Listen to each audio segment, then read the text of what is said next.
तो अगर मैं बात करूं, पहला मेथड है आपके सामने grammar translation method. Grammar translation method की अगर मैं बात करूं तो ये सबसे ज्यादा पॉपुलर मेथड है ना। इसको हिंदी में आई थिंक क्या ग्रामर ट्रांसलेशन को व्याकरण कुछ तो कहते होंगे, ट्रांसलेशन को क्या कहते हैं एक बार बताओ मेरे को। तो हिंदी में भी ये सेम ही है बेसिकली। अगर मैं बात करूं ग्रामर ट्रांसलेशन मेथड की, तो ये ओल्डेस्ट मेथड इसको कहा जाता है, क्लासिकल मेथड इसको कहते हैं, ट्रेडिशनल मेथड इसको कहते हैं, है ना। और इसमें एक बहुत खास बात है कि जितने भी सेशंस हैं आपके, मतलब जो भी पढ़ाई होती है वो मदर टंग में होती है, यानी मदर टंग का भरपूर इस्तेमाल। एक होती है मदर टंग इंग्लिश पेडागोजी में पूरे, मातृभाषा यानी कि जो आपकी मदर टंग होगी, मातृभाषा जो आपके घर में बोली जाती होगी, है ना, चाहे वो पंजाबी हो, उर्दू हो, हिंदी हो, तमिल हो, तेलुगु हो। दूसरी एक इसका फ्रेज का यूज होता है टारगेट लैंग्वेज इंग्लिश पेडागोजी में। अब टारगेट लैंग्वेज लक्ष्य भाषा कह सकते हैं, तो ये जनरली इंग्लिश ही होती है क्योंकि हम इंग्लिश पेडागोजी की बात कर रहे हैं। तो इस केस में टारगेट लैंग्वेज और मदर टंग को आप थोड़ा सा ध्यान में रखेंगे। मदर टंग की बात हो रही है तो कोई भी आपकी मातृभाषा जो होगी, टारगेट लैंग्वेज को हम इंग्लिश कंसिडर करेंगे यहाँ के लिए। ठीक, तो जो क्लासेस हैं वो मदर टंग में दी जाती है, मातृभाषा का भरपूर यूज किया जाता है with little active use of the target language. जो टारगेट लैंग्वेज है यानी इंग्लिश, उसका कम या फिर बहुत कम इस्तेमाल किया जाएगा। जैसे हम लोग ग्रामर सीखते हैं, आप यूपी बोर्ड से सब अवगत होंगे, या जहां पर भी प्रॉपर इंग्लिश मीडियम नहीं होता वहां क्या होता है, ग्रामर पर फोकस किया जाता है। तो वो जो बच्चे हैं, वो जो लर्नर्स हैं वहां के, जिन्होंने वो एक पूरा उसको सीखा है, उनके ग्रामर के रूल्स बहुत अच्छे होते हैं, क्योंकि ग्रामर को जो इंग्लिश में लिखी हुई है उसको हम ट्रांसलेट करके पढ़ते हैं।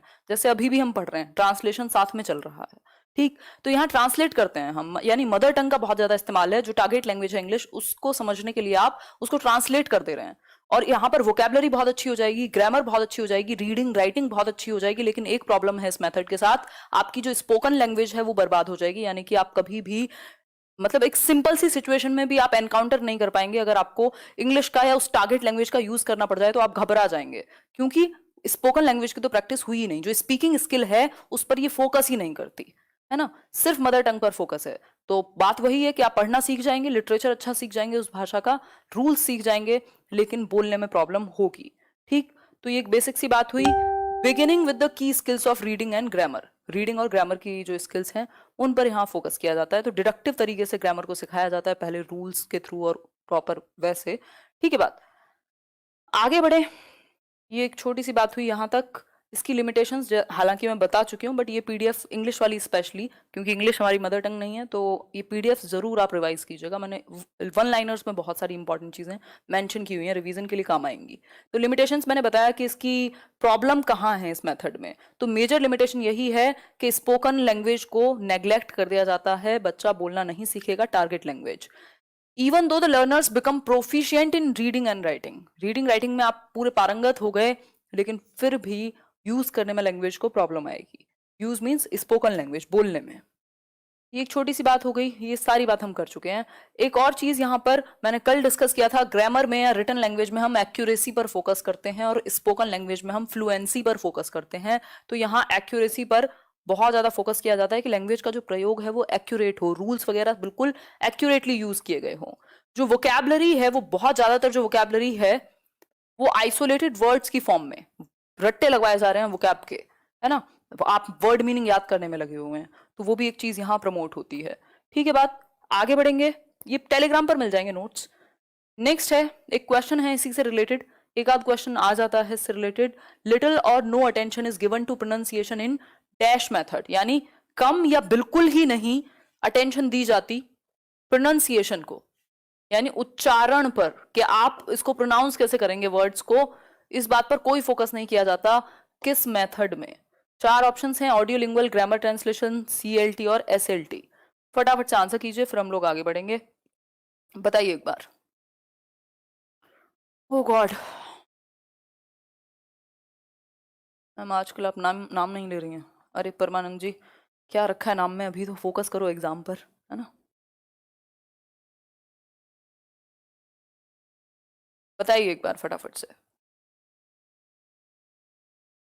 कोई बात नहीं, आज नोटिफिकेशन नहीं गया होगा, डेट लगाया था मैंने इवेंट। ग्रामर ट्रांसलेशन सिंपल है। ग्रामर ट्रांसलेशन में प्रोनाउंसिएशन पर फोकस ही नहीं है, क्योंकि मेन फोकस कहाँ है, reading writing vocabulary rules in सब पर फोकस है, स्पोकन लैंग्वेज को प्रैक्टिस ही नहीं कराया जाता। तो आप देखते हैं जिन्होंने ग्रामर ट्रांसलेशन के थ्रू आपने अगर इंग्लिश को सीखा है तो बहुत अच्छी नॉलेज होने के बावजूद भी प्रोनाउंसिएशन खराब होता है बहुत सारे लोगों का, क्योंकि उन्होंने प्रोनाउंसिएशन पे काम ही नहीं किया। ठीक, तो ग्रामर ट्रांसलेशन में ये दिक्कत आ सकती है। आगे बढ़ेंगे क्योंकि वर्ड मीनिंग पे फोकस है, रूल्स पर फोकस है, स्ट्रक्चर पर फोकस है। नेक्स्ट क्वेश्चन है, grammar translation method of teaching English heavily relies on.